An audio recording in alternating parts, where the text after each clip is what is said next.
We here? We here. We are here. In the flesh. In the flesh. In the flesh, man. Second episode. Decided to get together. And we're probably going to make this happen, every time because it's better quality. Unless we get guests on and we have to do Zooms that way. This might be how we do things. This is the Mental Fitness Hub podcast. Yep. He's Chris. I'm Grant. Chris Holuby, Grant Flanders. And this is where, if you haven't watched our first one, maybe you want to go check that out. Definitely. We talk about some good stuff. We talk about, obviously everything relating to mental health, but also specifically things about the Kansas City Chiefs, the Kansas State Wildcats.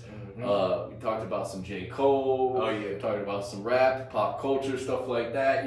Things that we really, care about and have fun talking about, especially between us friends that we've known, since college and stuff. So, we here, man. Yeah, we here. It's a beautiful thing, the Mental Fitness Hub, man. Like G mentioned, we're going to be talking a lot of sports, entertainment, and there's really, from a mental health standpoint, I feel like it's definitely relevance when it comes to those two areas, stuff that we can learn from a mindset standpoint. Our favorite athletes of the world are constantly under pressure and they perform and they experience highs and lows. Our entertainers are obviously under pressure a lot. One person having to do like tours and perform in front of people. Like it takes a lot of mental skills, mental techniques they have to apply to show up and show out in their areas, and the same thing goes for us. So we're going to be talking about them. That's why it's relevant, talking about entertainment and sports. So I just wanted to clarify that for anybody who may be unsure. Yeah, that's the thing. We're always going to try to relate it to mental health. We want to try to help people, especially people our age. We feel like not enough people talk about this stuff and, how important it is to keep your mind right. And you talked about, how hard it is for athletes and stuff to, the everyday grind they go through. And just like us, we have to go through that stuff. But they have it tougher. So that's why it's like sometimes, all things considered, athletes have it really tough, especially in the early going before they're making a lot of money, just trying to perfect their craft, the amount of hours that go into that, and trying to balance that with life outside of that. There's a lot of things that go into that stuff. They're still human beings, so. But once they start making a lot of money, I bet their mental health starts. I bet their mental health that a little bit better. A little bit. But money doesn't also buy happiness. You also still have to do the right things to make sure the mind is right. And that's what we want. That's why we're bringing this podcast to y'all to talk about. And I think the first thing to talk about is the fact our Kansas City Chiefs are going to the Super Bowl. And that's exciting. Going back to the Super Bowl. Going back to the Super Bowl. Seems like that could be Pat Mahomes' home for however many years he wants. Because you told me a long time. First of all, this is the first person to tell me that Patrick Mahomes is going to be as good. He probably didn't predict that he's going to be as good as he is now. But you the one that told me he's like the next big thing. Like I was still thinking, like, what are you sure? Like Alex Smith is. And he was like, bro, G told me like, no, Patrick Mahomes, I'm telling you, he's gonna take us to the next level. And look at us now, man, headed to our third Super Bowl, right? Yep. Because unfortunately we lost in the last one, but headed to the third Super Bowl in how many years? What we went 4 years. Since Mahomes I think started? he missed the one Super Bowl, which was 2 years ago. Yeah. He won it 3 years ago, Yeah. lost it last year, and now, 4 years later, he gets a chance to, get his second ring. No, that's the thing. I think I was early on. Yeah. When I was talking about him to you, I may have been that high on him saying he could be the next, Tom Brady type. But that's also a Chiefs fan hyperbole sometimes. Just, when it comes to the Chiefs, I can get a little, overboard, no doubt, because that's my team, always has been. But you just look at the skill that Mahomes had, I doubt many people predicted he'd be getting Super Bowls that quickly, because that one's tough to predict. And now he has a second chance, and I forget how old he is. I don't think he's like our age. He's our age, which is just 26, 27. He's our age. Basically. It's incredible. Like just a young guy, just who's doing the best. best he can in the league, and he's playing at the highest level. And he's, I think, a good role model, too, for the league, which is awesome. I love to see that when the best players in the league are good role models off the court. That's like your favorite player, LeBron James. That's a fact. That's I think that's important, to have those people that, more kids look up to those kinds of athletes than any others. So I think that's important. Because it comes with a responsibility, Yeah. having that much talent, knowing this many kids or this many people. I'm sure he inspires adults too. Look up to you. You can tell that he's aware of that, and he embraces his position. He doesn't take it for granted. He doesn't use his platform for any negativity, only to inspire. But going back to what I was saying before, you were the first one to tell me that Mahomes is going to be the next big thing. So what did you see in him so early? This was even before he became a starter for us. It was still we were still in Alex Smith era. What did you see? It helped that he went to Texas Tech, which is a Big 12 school. And if you didn't find out last podcast, or you didn't listen to last podcast, I write about Kansas State sports professionally. So that's my job, and I pay attention to that. And so I saw him put up 400 plus yards on K-State in Manhattan, and he was really good in college. Wildcats like that. and I think the Chiefs got kind of lucky in a way that he ended up at Texas Tech. At the time, he ended up at Texas Tech because that defense there was pretty horrible, and it was all on him to win games, and they still only went, I think, 6-6, in one of his best years. I don't know if he ever won more than 6 games in college. Yeah. And those type of things allowed the Chiefs, I think, get him at, I think, pick number 10 in whatever draft that was. The rest is history, but he was really good. That's the thing. He made throws in college that were, incredible.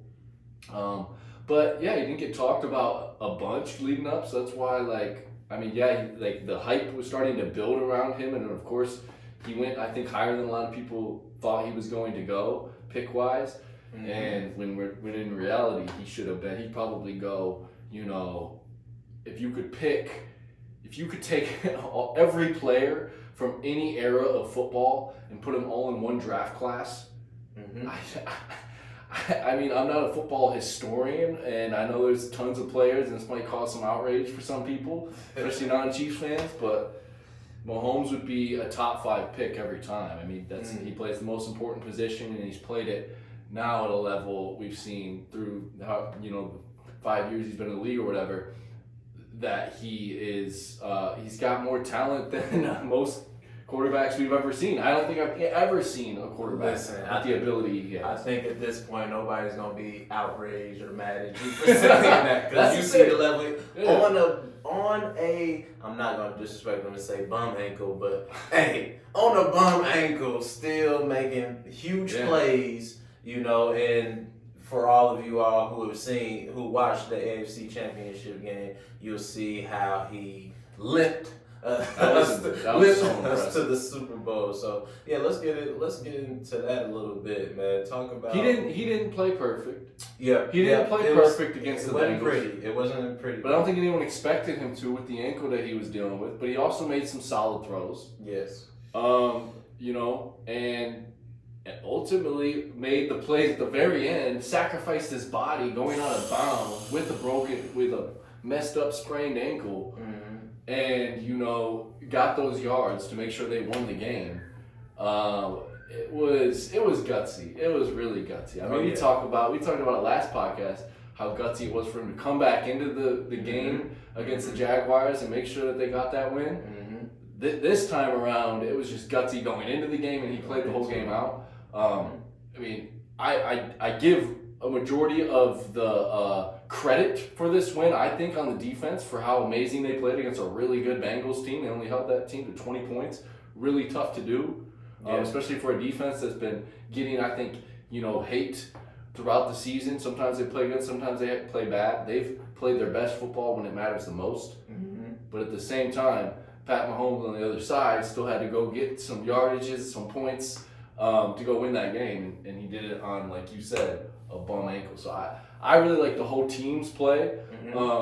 And how they rallied around their guy in Pat Mahomes, because that's the thing. That team loves Pat Mahomes. Yeah. His teammates love him more than anyone else, so they'll do anything for him. Love him, man. And the Super Bowl's going to be a real fun game. It's going to be real fun. It's going to be real fun. And you know what? Before we talk about the Super Bowl, because, you know, obviously it's set up to be a very, very good Super Bowl game. But I want to talk about Patrick Mahomes. Even before the AFC Championship started, he knew, I believe he told one of the reporters, I forgot who it was, but he told them before the game started that it was going to take mental toughness, it was going to take perseverance for him to, just play, do everything that he can on that ankle, right? And ultimately for them to come out with the victory. And we saw what happened. Like, he was exactly right. You know what I'm saying? It wasn't a pretty game at all. We seen him, you know, he had a crucial turnover, and I don't think that had anything to do with the ankle at all. That just, you know, it was a result of the ball slipping out of his hands. But then, at the end, you know, opportunity was presented, and he took advantage of it. And I know, you know, people are gonna say whatever about the what was it, the unnecessary roughness of the late hit out of bounds. The late extra yards. It was a clear foul too. I mean, well, it was. But you know what? Like, and people can say we got lucky. I don't necessarily believe in luck. I just believe in, you know, taking advantage of opportunities, and that's what the Chiefs did. It was a tie game. I mean, people that say that are acting like the Bengals had a lead at that moment or something, like a 1-point lead. To me, and that's part of the game, right? Those excuses. I mean, I get it. Chiefs fans would be trying to bring up the same excuses if it was reversed. If it was reversed, yeah. But hey, we wouldn't though. That's right. we know when to make excuses and when not to. No, I'm just kidding. Fans are gonna be fans all the time. One of the things that obviously, like, Mahomes, you know, that's our quarterback. That's our guy. But one thing that I really, really like about him is he is very aware of how important the mental side of his sport is. Like, I've always, when I listen to his pressers, he's always saying something about how he used his mind to do this, that, or the other, and or how a certain play. He's able to articulate how a certain play impacted him mentally. So I really like that. I like it when all athletes, they really are mindful of their mind when it comes to their performance, when it comes to their sport performance. So, you know, for you all at home, you know, after hearing this, you know, go from here on out, listen to how Mahomes speaks, whether it's after the game, in a post-game interview, or I don't know, you may see him on a podcast or something like that. I guarantee you he's going to mention something about how he utilized mental toughness or held his composure or something that's related to mental skills. He's gonna say that he used that to help him with his game. So I like that. I like that a lot about him. All the best athletes, that's what they do. I mean, just look at Kobe Bryant. You know, is it a coincidence? It's that's so much great. That goes into that craft. They know the mind is so important. Look at Tom Brady and how he's protected his mind and body. That's what's allowed him to make it so he retired at finally.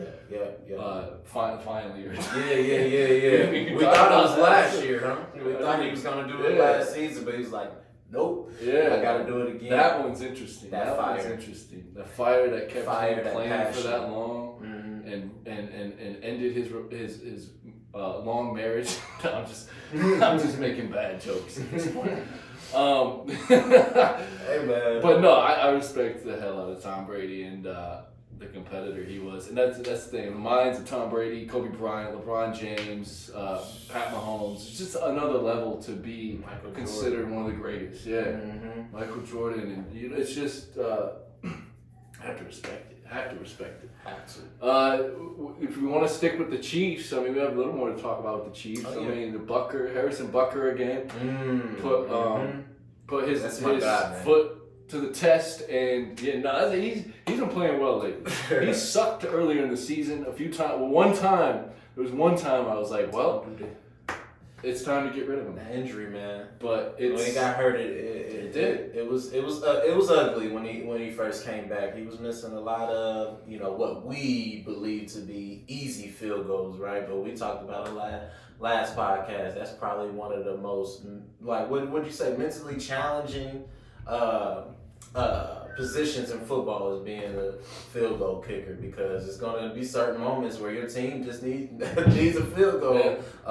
And like we saw at the end of the game, last game, he was able to, it was like 50, what was it, or maybe it was 40 something yards. For the win? Yeah, for the win. I think it was 50, wasn't it? Wasn't it right on 50? I think it was 50. I think it was around 50, and he was able to sink it. Yeah. And you best believe that, come on, man, he's human. In the back of his mind, maybe there was some demons, right, or of missing this. But sure. Again, he stuck to his technique. He trusted in his training, and he was able to come through for us at the end of the game, obviously, right. But I say at the beginning of the game, because he gave us our first 6 points. Yeah. You know what I mean? So, and it was cold out there, cold, windy.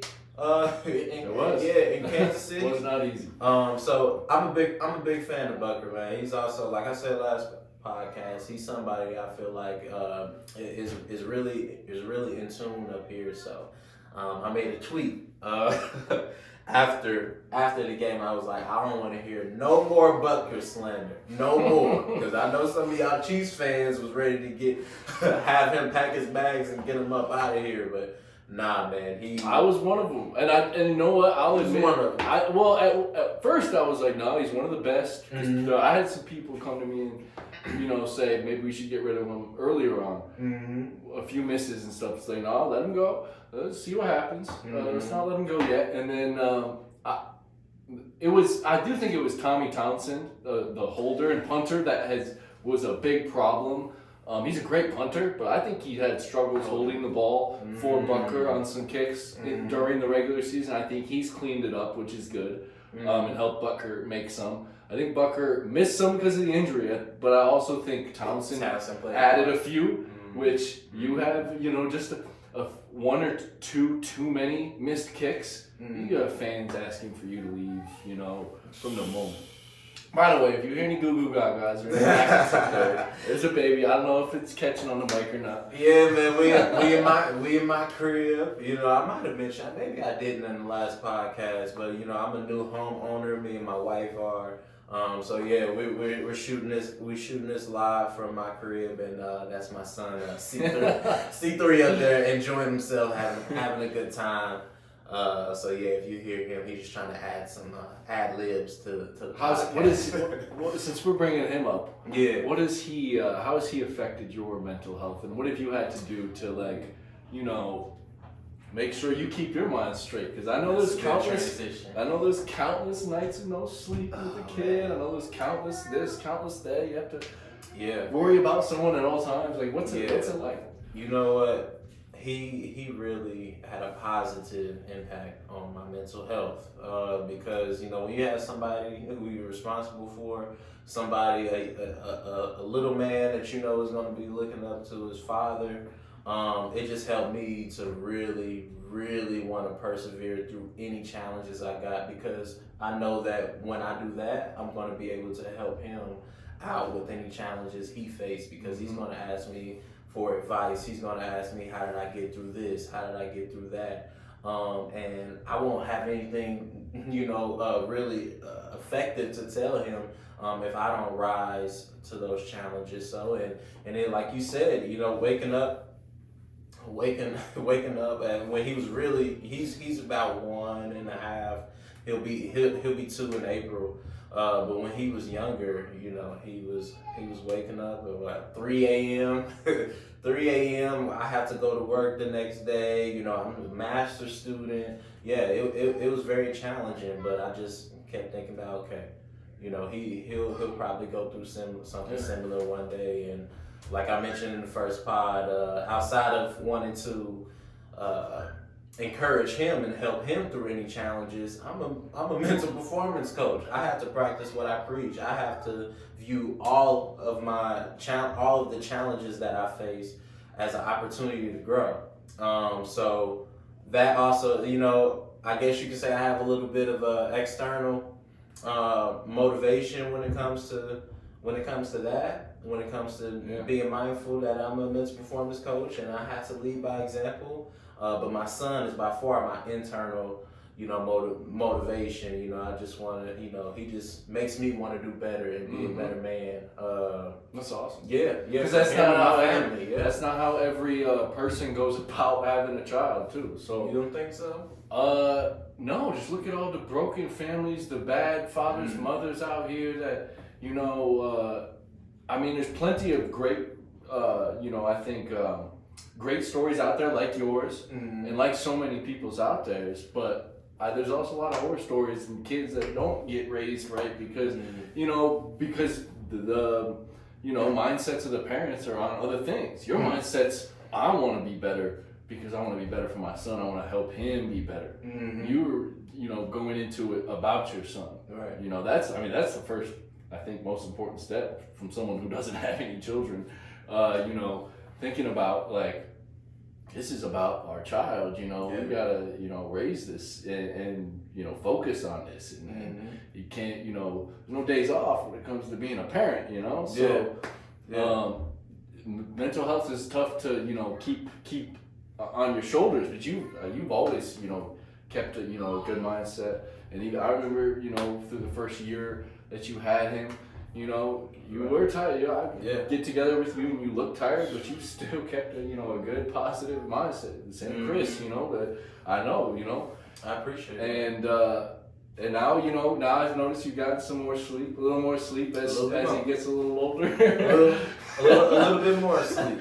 A little bit more sleep. So but no, I just think it's cool. You focused on mental health through your son too, and that once he gets old enough, that's probably one of the first things you're gonna bring up to him. Hey, make sure this is right. Yeah, make sure it's right up there. And like I said, and I credit my dad too because I don't know if he realized I looked up to him a lot when and still do and kids won't tell you, right? Obviously, my son is not old enough to be able to talk to me, but I didn't necessarily ever tell my dad okay, I'm watching your every move. But seeing him, go to work and help us with other things around the house, despite how tired he was, really set the example for how you take care of your responsibilities as a man. So I just want to be able to do the same thing for my son.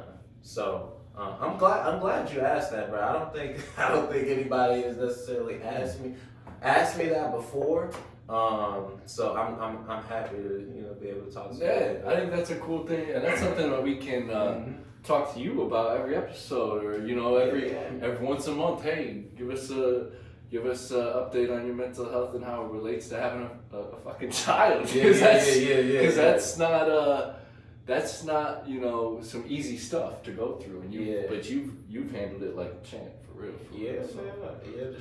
Just trying to stick to it. And like you said, it had, unfortunately, it has been a lot of parents not involved in their children's lives, and it's not easy. It's not easy, like you said. But on the other side of hard, it's everything that we want, which I assume will be a better relationship with our kids, a better relationship with our friends, our spouse, whatever is important to you, Good things don't come easy. Not trying to be corny, not trying to be cliche, but it's real. You know what I'm saying? So I feel like people may say that those things are corny or cliche and use it as an excuse, but really consistency, the doing the boring things, doing the stuff that you don't want to do, you may not get instant gratification, but just know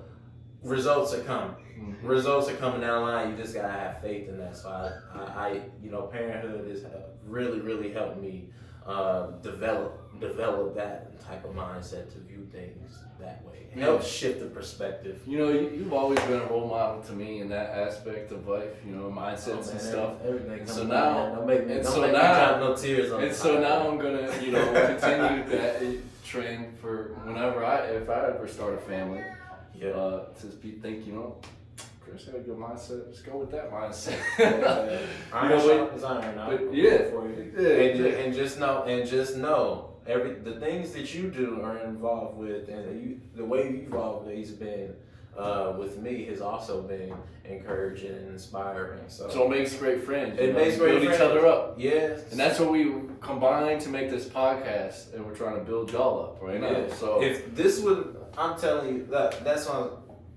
I don't want to, you know, go off topic here, but I'm saying, like, I'm so happy that this all came about, the Mental Fitness podcast, because I always in the back of my mind wanted to do a podcast. Yeah. I'm sure you probably have thought about it too. Doing one with like a friend and like, you know, about random stuff. You really pushed me. You really pushed me to do it. You really pushed me to do that. Shout out to Jordan.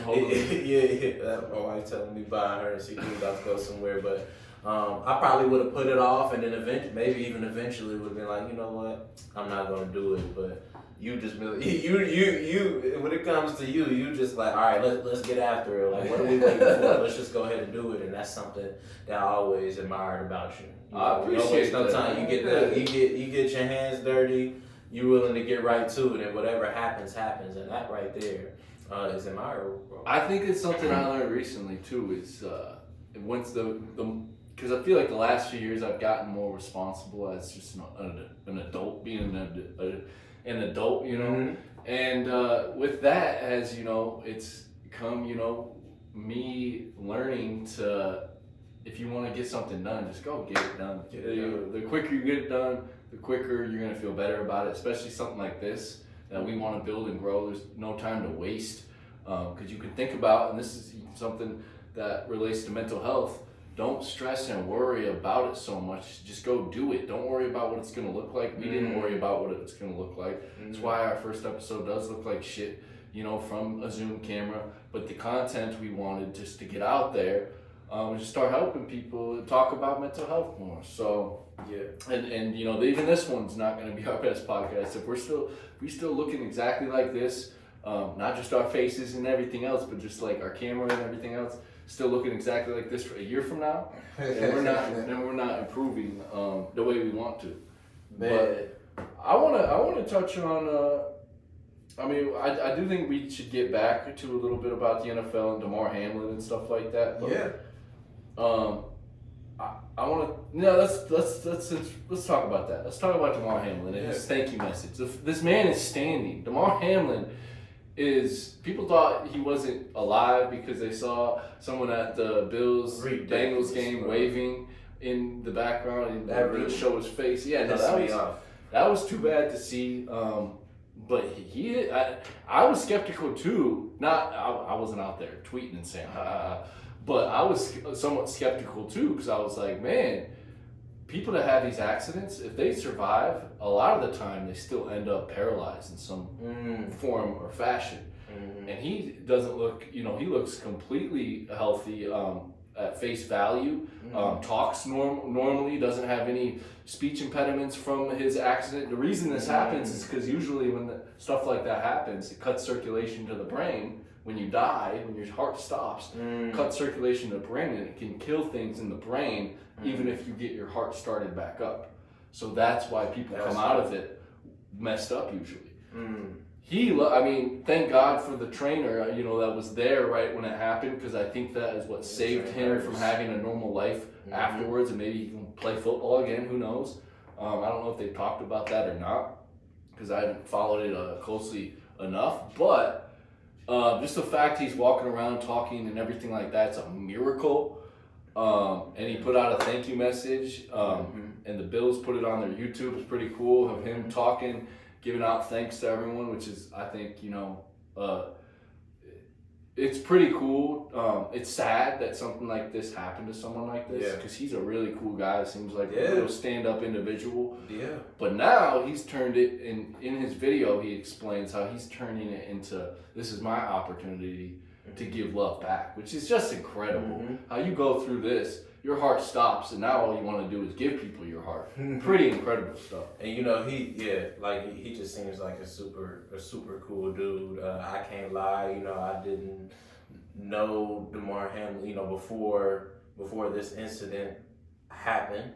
But hearing his thank you message, he thinks, and we talked a little bit about God on the last episode, he thinks God was using him as a vessel to bring people closer together.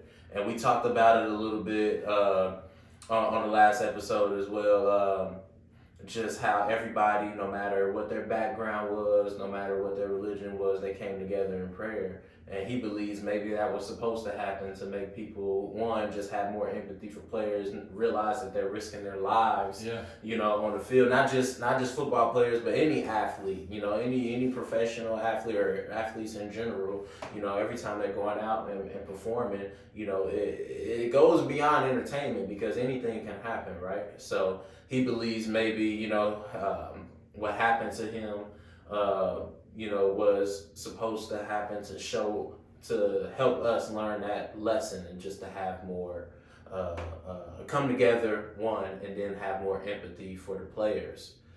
So that's a man right there. That's a man. That's how he's not. It's incredible. He's not sitting around here moping, feeling bad for himself. Because some people could. Because some people would. Some people, even though this miracle happened to them, some people would have a mindset that allows them to be negative and think, oh man, I went through this. I don't know. And he can still have these thoughts, of, I don't know when I'm going to play football again. Of course he does. Normal human things, and you should have these thoughts. But if those are your only thoughts, and they'll infect your mind. And you'll turn into a negative person and be someone that I think people don't like. Negative people, I think can push people away. I've seen it in my own life. I've seen it in other people's lives, and that's why I think what makes us so good with each other when talking about this type of stuff is our positive attitudes. We don't. Not a lot of times we're trying to bring someone down for the enjoyment of ourselves or something like that. I can't. Not to be self-righteous.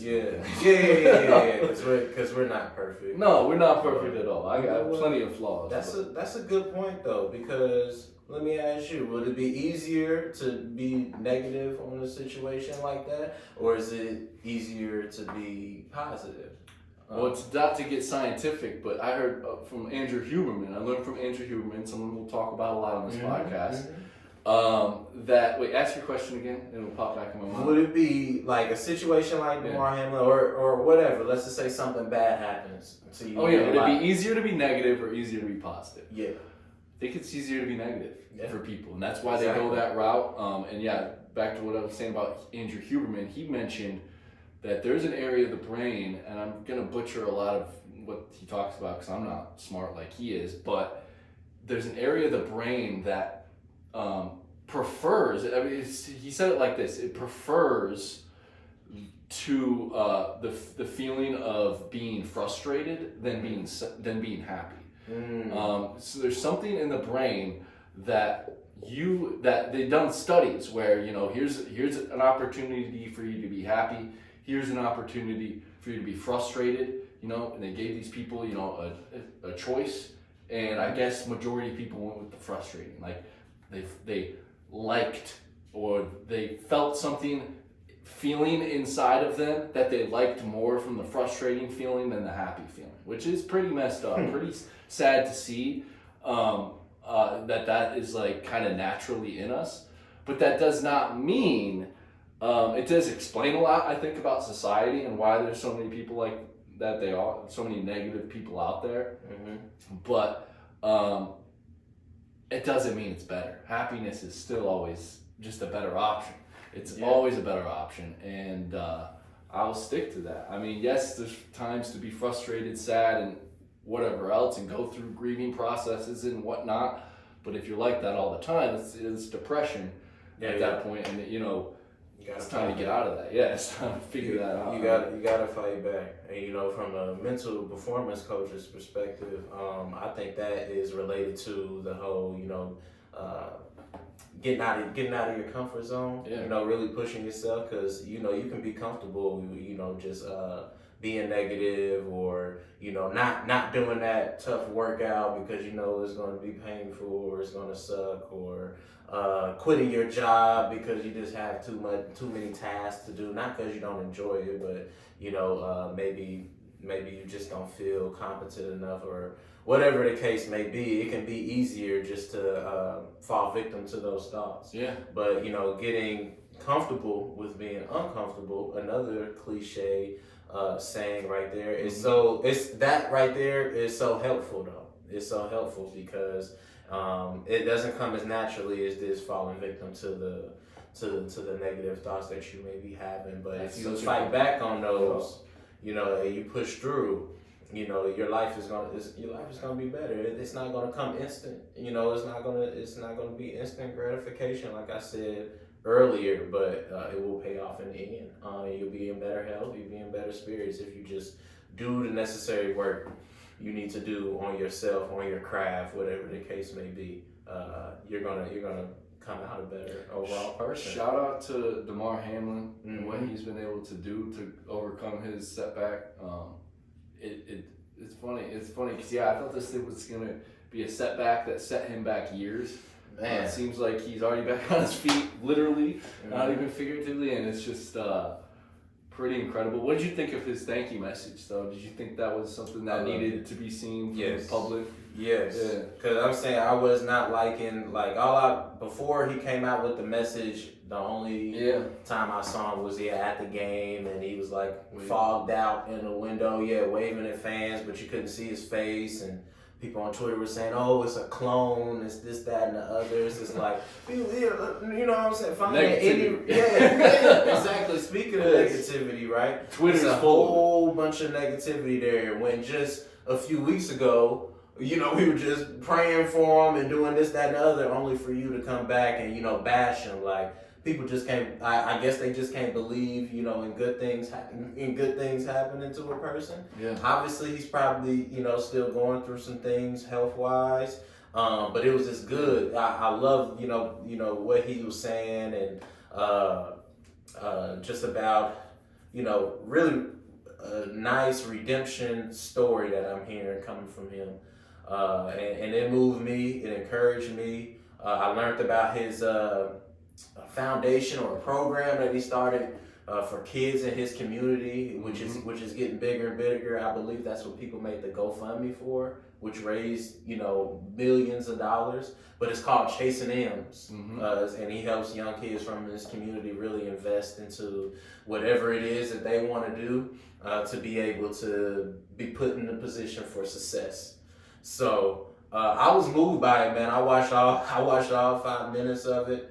And I'll be following this guy, for the rest of his journey, because we need to show those people love. People who've been through the struggle. It's something about those people that I feel like serves an importance for the community, for the country, for the world. So I'll be tuned in and really just be studying, his mindset and how he's getting through something so difficult. Yeah. No, it is incredible. I'll be following him for sure as well. Yeah. But I think we should move on. Let's move on. I think it's time to talk about K-State. Let's talk about Kansas State. Still Wildcats. I think moving right along. Yeah, they just lost to Kansas, but I actually put a video out on my Twitter recently, and we can definitely talk about this because it's kind of goes along what we've been talking about with positive mindsets and how positive a mindset Jerome Tang has and what he brings to this team, because literally after beating Kansas, he comes into the post-game press conference and he has a positive mindset. He's not moping on himself. He's not sad about what just happened. And he did mention, he was honest and said, it'll hurt more when I watch the film later, and can be sad about it then. But right now, it's not the time to be sad. I got a group of guys to keep their minds right. I have, all these things that I need to do to make sure that everything is right is in my program. I don't have time to be sad. And by the way, I love how he said it too. He was like, we're 6-3 in the conference right now. And he said, you all picked us to be 0-9 by now. That is gold right there. That is awesome. And, I've been loving covering Jerome Tang, and it just gets better and better with each time I see him talk. Man, that's my guy, man. I'm so happy. I'm so happy that he became K-State's next basketball coach. I'm happy that he is K-State's basketball coach, and I just love, like you said, the way that he speaks so positively during his pressers, and everything that he said, spoken like a true leader. You know what I'm saying? Your leader, which obviously is, in this case, a basketball coach, has to stay composed, cannot be going through the motions even though things aren't working out or they just lost the game. You just can't lose your head like that. And, he showed how poised he is. He showed that he's still focused. You know that for a fact that they got like an outcome goal that they're locked in on, and they're certain that last loss in Lawrence did not make them deteriorate from that overall goal. It's just like, okay, what can we learn from this loss? How can we get better? And that's that. What good is being all negative and being all sad going to do for your basketball team? Exactly. Not a thing at all. So. And they played Kansas tough.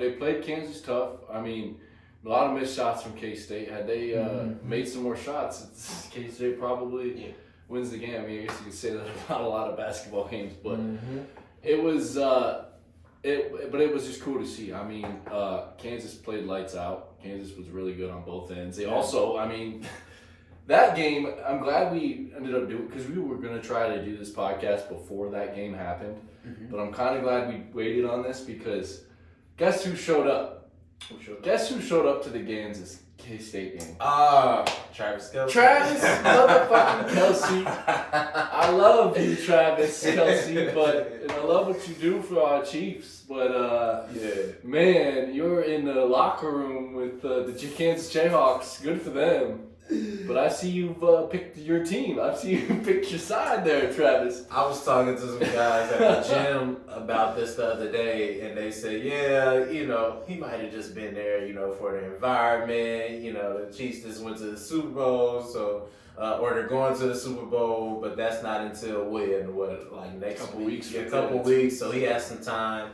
But what the guys at the gym also mentioned was his team, Cincinnati. They're going to be in the Big 12 next year, right? So I think this is just a temporary thing that we're seeing from Travis. That's a good point. That's a good point. And it is technically, Kansas is the local big time program. Because the real local program is UMKC. But shout out to the UMKC Kangaroos. But I think it's gonna be tough to beat Kansas. It was already gonna be tough to beat Kansas. Travis Kelce coming into your locker room at halftime, giving you a halftime speech. That would be pretty cool. Be fired up. And actually, it's funny though. K-State played better in the second half than they did in the first. The first half, lost in the game. Jerome Tang admitted that after the game. The turnovers that they had, and they really struggled to rebound the ball. But they only lost by 12. It felt like a game that they should have lost by 24. But the way it went. I think you get back on the horse. They play Texas. They play Texas this weekend, which is a really tough game because Texas is rocking and rolling, but it's a huge game. It's a chance for K-State to get back to first, tied for first place with Texas and such. But Big 12 is always tough. But again, it's another fun year, and it's fun to see Kansas State competing. I gotta go to the tournament. I gotta go to the tournament this year. Yeah, I've never been to a Big 12 tournament before, even though that it's been at the Sprint Center, now the T-Mobile Center, for all of these years. So I have to go. They're fun. I think it's going to be a good win, and I like K-State's chances of taking it. Yeah, no, I think you got to go with we got plenty of friends to go. I'll be there working. Yeah. Oh, yeah. I'll be there working. True. That's true. Or else I would go with you as a fan too. Yeah. Because it's a good environment. Yeah, those games are. But what else we got to talk about? You want to talk about Keontae? And I mean, he's on 4 straight double doubles now. He's Keontae Johnson, someone that we really look up to as a guy that had and Marquise Noel we'll talk about in a second, but Keontae specifically talk about DeMar Hamlin's similar story with the heart stuff going on with Keontae and his return. We talked a lot about that in the first podcast, so if you want to check that out, you can. But anything else you want to add about, you said you were watching some Keontae stuff recently, yeah. Yeah, because like you said, we were trying to do the podcast earlier. Stuff happens. We're both busy guys. But I think we were trying to do it after K-State played Florida, which is his former team, and the guy who saved his life, I believe his name is Duke, was at the game, and Keontae talked about how big of a moment that was, to see him again, to be able to embrace him after the game. But he's just an inspiring guy. You know what I'm saying? If you didn't know that about him, you would not have guessed that situation occurred because of how well he's handling it and how well he's playing. So that's just another person that I've been keying on a lot lately. You talking about resilience. You talking about bouncing back. And he's a prime example of that. I actually wonder if DeMar, maybe, what do you think you think they've talked, or you think they will end up talking to each other at some point? That's real possible. Because not a lot of. I think all those, and we actually Fred Hoiberg, the Nebraska head coach, because he coached in the NBA and coached at Iowa State before. He's the one that brought Iowa State to some prominence a few years ago in basketball, and he had a heart condition, and he opened up. K-State played them recently. He opened up after their game, how they have a little club, like the athletes that have either ended their careers because of heart issues or at least stunted their careers because of heart issues. They have a little club, and they do keep close with each other. So that's how they kind of said it. So I wouldn't be surprised if DeMar is obviously a part of that club now, and that's, I think, a good group of people to have, because it's always good to have people that you can go to, that you can relate to, and heart conditions are very rare, especially in athletes and stuff like that, where the hearts are usually the strongest, in athletes. But that kind of camaraderie, I think, is also important in that kind of thing. So, and how to deal with that mentally and physically. So. Yeah, man. So that's amazing. I didn't know there was you said it was called the Heart Club? I don't know what they called it, but they just said that, like, the athletes that have dealt with heart issues, they basically have a little club that they that they keep in touch and make sure that they got each other's backs, and they look out for each other. So that sounds good. Because Nebraska went after Keontae, they recruited him too. He was heavily considering going there. But luckily for the Cats, he went to. He said a factor into making his decision to come to K-State was the trainers. So obviously we got some really good trainers Jerome on Tang. staff there. Well, the trainers, I think the actual health trainer that they have is the same one that Bruce Weber had on his staff. Okay. But then so that's probably what he was talking about. The guys that are really real medical team that they have there is solid. And then, but what first popped in my mind was the physical training guy that they stole him from Miami. Okay. Their strength and conditioning guy. Really? He was at Miami's university, the ACC program. And somehow Tang, the guy that he is, the likable guy that he is, said, "Hey, Phil is his name. You want to come? You want to come strength train my guys?" And he's really good at what he does. So that's key too for their success. So I hope I'm able to meet some of these. Yeah, for real, man. For real. Well, yeah. Is there anything else? I mean, shout out to Marquise Noel, because we talk about Keontae. Marquise Noel's another guy. Don't give up on your dreams. short guy playing basketball at a really high level, at the highest level of college basketball, and dreams to go to the NBA. He tweets about it all the time. So Yeah. Another dude to look up to. Follow him on Twitter if you want, Mr. New York City. Yeah. That one's easy to remember. Yeah, shout out to Marquise, man. But yeah, man. Oh yeah. Did you want to talk about LeBron acting like a baby after that missed shot?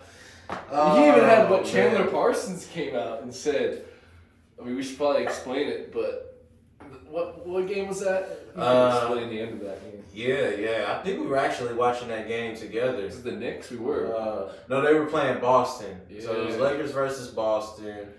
Saturday night, primetime game. Really, really good game. I thought the Lakers were going to blow them out, and they were up big at first. At least in the first half, I believe, or at some point in the game. Boston stormed back, and it was just some big plays being made down the stretch. We seen a Pat Bev dunk, put back dunk that I was hype about because first dunk in years. Man. That was the first dunk I ever seen by him. It was so funny. He instantly said, "Yeah, Pat Beverly just dunked, bro. Has he ever dunked?" And you looked it up, and the last time he dunked was Yeah, shout out to Pat Bev. It was just some good stuff going on down the stretch of that game, and then. Now, and you weren't used to that as a Lakers fan this year, no? I'm just asking. Man, they've been. Listen, man, I've been going through the motions because they've been in a lot of close games, but just struggle pulling them out. Yeah. I thought for sure they were going to pull this one out. I think I told you and King, our other friend, that it was going to be a Brian buzzer beater that's about to happen right now. And they inbounded the ball. LeBron drove it down, drove to his left, went up, and then it was just weird. In real time, I can't lie, I thought he just missed it. That's the thing. That's why you can't really fault the ref too bad either. Because in real time, we was watching that on TV. We was watching it on the TV. Now, hey, the ref was right, way closer to the action than we were. But yeah, Jason Tatum paid him off. Jason Tatum paid the ref off. Jason Tatum's the one that hit his arm too. That's what you think. Because it was a clear foul. It was. Yeah. It should have been called. It should have been called. Mm-hmm. But the way LeBron acted, man. Yeah. He got hit and he's spazzing out. I don't know. That's the thing is I don't want to be the guy to comment on that type of thing, especially saying, a black man getting emotional about something. I don't know that I can look at it's like, but still, I think anyone can look at what LeBron did at that time. And it was just over the top. It was just too much. He acted like he lost like a close friend of his to death. It was. Listen, I don't know. I agree with you. I agree with you. But he has passion. All that too. He's passionate even about this regular season game, which I think is that kind of mindset that you have to have to be one of the greatest ever. Mm-hmm. But I'm still gonna dog you about it when I see stuff like that. You know what? I was disappointed in how he reacted too. Now, to give him the benefit of the doubt, that's a lot of bottled up emotion because they have had plays. Like I said, they've been in a lot of close games, and a lot of times it's been the outcome of the game was decided by the ref blowing or not blowing a whistle. Really not blowing a whistle because there have been like fouls that happened, blatant fouls that happened but just weren't called for them prior to the Boston game, and then that happened. So I think that contributed to his reaction. But what I was just crediting Jerome Tang for, as a leader, keeping your composure, Brian has to do the same thing. And I went on my Instagram and I'm a huge LeBron fan. Nobody can tell. I don't want to hear anything. You can't I'm a huge LeBron fan. Those who've known me, and people who know me for years, known how long I've looked up to him, and known how long known how long that's been my favorite athlete. But as a leader in that position, you cannot react like that because then your teammates, or they're going to follow the leader, right? How you react, they're gonna do the same thing. What did Pat Bev do? We were wondering why Boston started overtime by shooting free throws, is because Pat Bev, right after that, took a camera from a photographer, went over to the referee, and was like, that's a foul. Now it's Pat Bev. He probably would have done it regardless of how LeBron reacted. That was also like, but you know, not good or whatever. But that was actually some comedy. It was comedy. It was comedy. Was so funny. But you know what? I think LeBron's reaction had a little bit to do with that. And I also came out and spoke about it because this isn't the first time that LeBron has reacted like that. When he's either disappointed in the referees or maybe disappointed by something his teammates or coach did. I remember Game 1, I believe, of the 2018 finals. He had where he scored 51 points. Mm-hmm. And that J.R. Smith didn't shoot the ball or whatever. Yeah. But when they went on the bench of that game, LeBron, the coaches meet up in a huddle alone before they address the team. Once Ty Lue came back to the huddle to address the team, LeBron asked Ty Lue if they had any timeouts. Ty Lue said yes. And then LeBron just lost it. He did this. He sat on the bench like this with his arms because he was unhappy. LeBron was like, if we had a timeout, why did you call it? Obviously something you don't understand somebody getting mad about. But if your teammates are seeing the leader, you got a whole overtime. You got a whole five more minutes to play in OT.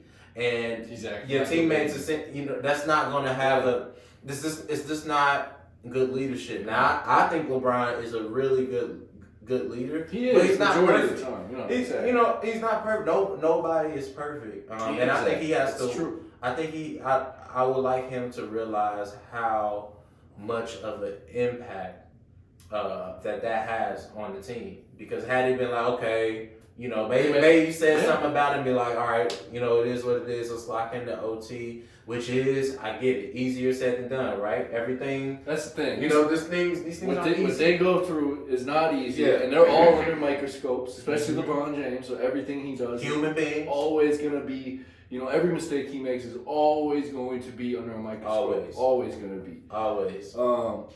But yeah, no, I agree. If he, because I told you when he did that, right after he did that, I said, well, first of all, they didn't lose the game. Why are you acting like that? You still have a game to play.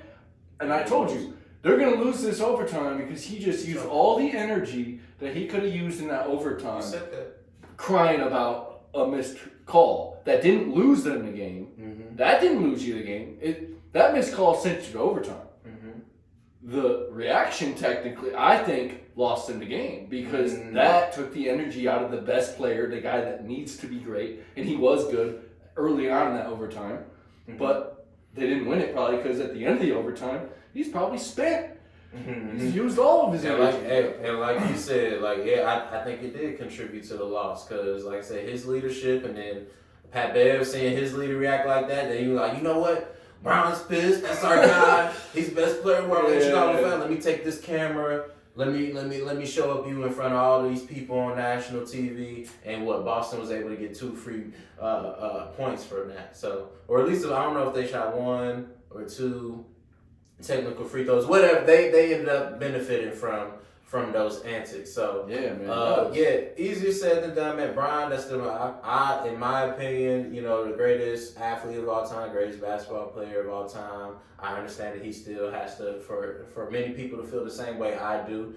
He still has things to prove. I still think that he's chasing after his 5th ring. If you ask me, I think they're gonna get it. But just as a leader, like I said that last year too. But as a leader, he has to be better in those moments, and hopefully, he reflected upon that moment. Was like, I just can't do that. Because I do think that contributed to. There's still a whole nother overtime to play. Yeah. Just like years ago when he was playing in Cleveland, there was still a whole nother overtime to play in Game 1 against the Warriors, and you reacted like you just lost everything. Your teammates are seeing that, and then it's gonna be like, yeah. No, it's interesting. Yeah, it is interesting, but because that's the thing is I don't know. I haven't gone back through the files enough. I haven't watched every Michael Jordan game, and he gets compared to Michael Jordan all the time.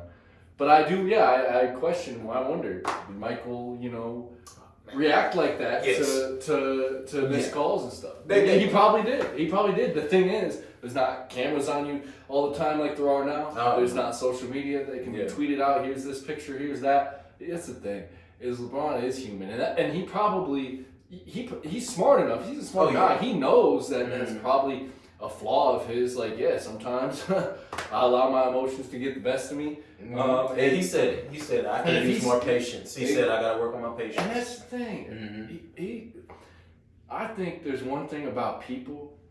Just because you got out of puberty, just because you hit 18 years old, you're not done growing. No. You're not done growing. You got still things to learn. Your mind should be, stimulated every day if you want to, keep that thing right. That's a fact. So that's a fact, man. So, and we'll talk about it, in future episodes of the podcast. But I do admire Bron's mindset a lot, because think about it, man. He's like this mega superstar in the social media era.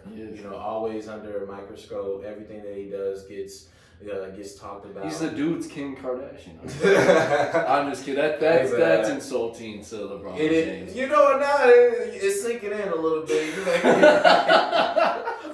No, we can't compare Bron to Kim.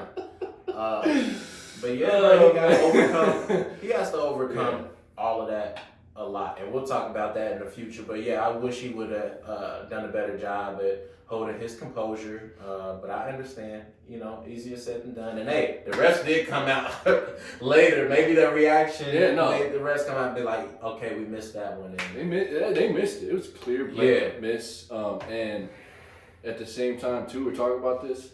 Both of us have had moments where we react when we shouldn't have. But guess what?